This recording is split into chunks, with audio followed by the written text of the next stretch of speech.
been witnessing and also partaking in a lot of the protests.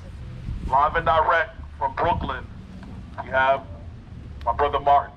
Martin, come on up, please.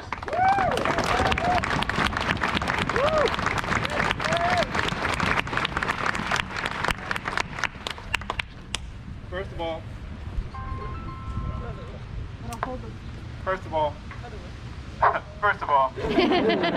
second of all, I just want to say that I've never known that 8 minutes and 46 seconds is so long. Yeah.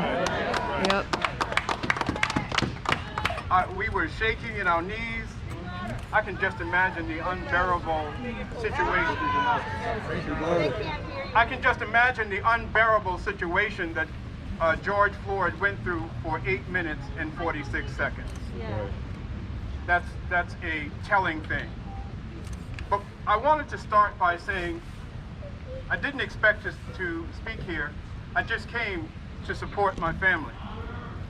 I didn't expect to speak here. But what I found was something so amazing, that in the city of Nutley, we have people of every color, every ethnic race, all standing here together, and I think that is a major accomplishment, no matter where that is happening.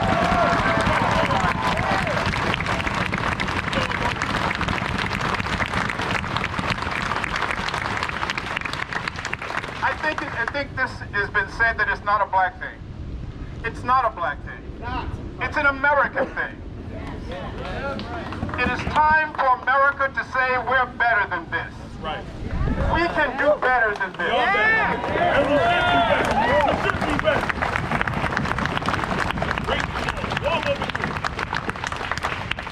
I'm not from Nutley. I come to Nutley because my first lady is in Nutley. Right. Her name is Dr. Carrie Powell. All right.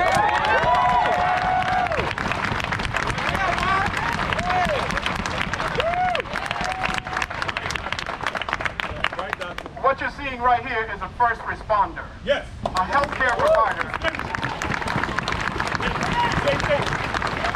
Thank you. Thank you today. Thank you. And by the way, if you fall ill right now, you don't care what color her skin is. You care what's in her mind, being able to help you. That's right. That's right. That's right. That's right.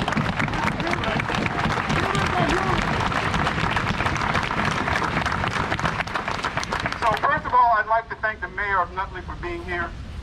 I think that's a wonderful gesture, courageousness on his part. I'd like to thank all the police officers who are here. We don't hate you, but we want you to be held accountable just like we are held accountable.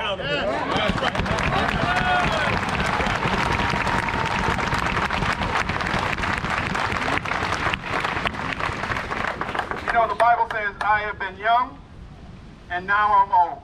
Great. But I've never seen the righteous forsaken, that's right, nor my people begging for bread. We're, as black people out here today, we're not begging for anything. We're telling you that this is a different time. I don't know if you feel this, but there's something different about this time. Yes. Right. Yes, sir. Right. There comes a time when even an animal says, it's enough. Yeah. Everybody comes to a point where in their lives when they say, enough. Correct. And I think America as a whole has come to the point where we're saying, enough. That's right.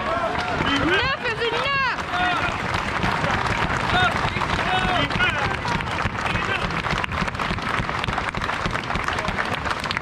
And I also want to say this. As a black man, I want to say to America White, we don't hate you. We don't. We hate racism. We hate racism. That's right. That's right.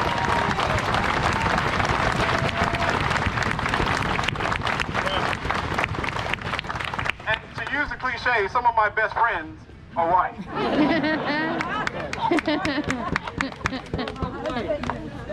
I come from Brooklyn, but before that I came from the South. I come from a rural South place where I've seen racism up front and close.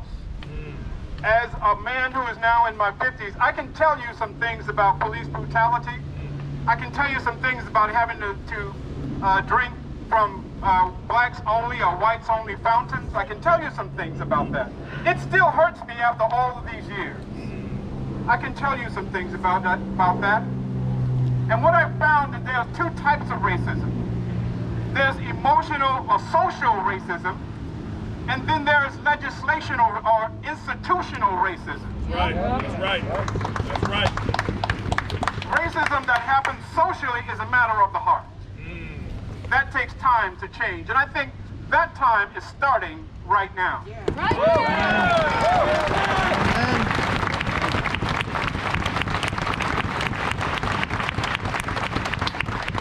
But there is another kind of racism that's still left out there. That is institutional racism. And we need to, right now, at this moment, start speaking against laws that protect unjust, mean, militaristic police officers who don't care about black people.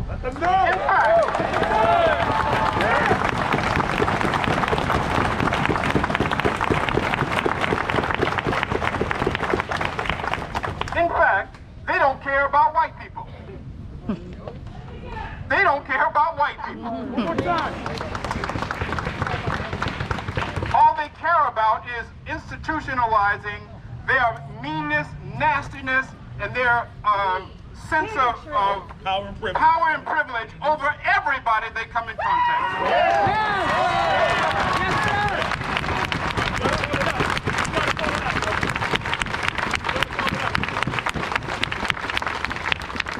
So as a black man standing here today, I want to say thank you for each and every one of you who came out today. You should give yourselves a big hand.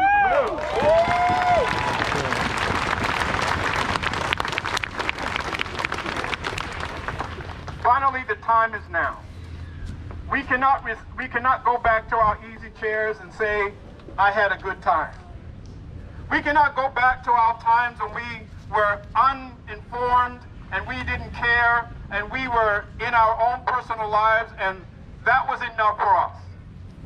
We must stand and continue to stand together against this evil that is in America, because it will not make the black race more powerful, it will make America more powerful.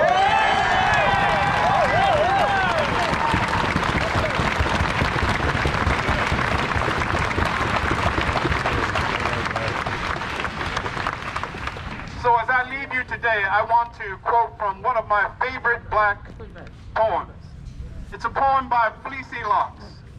It's called Black Complexion. Cannot fault of nature's claim. Skin may differ, but affection dwells in black and white the same.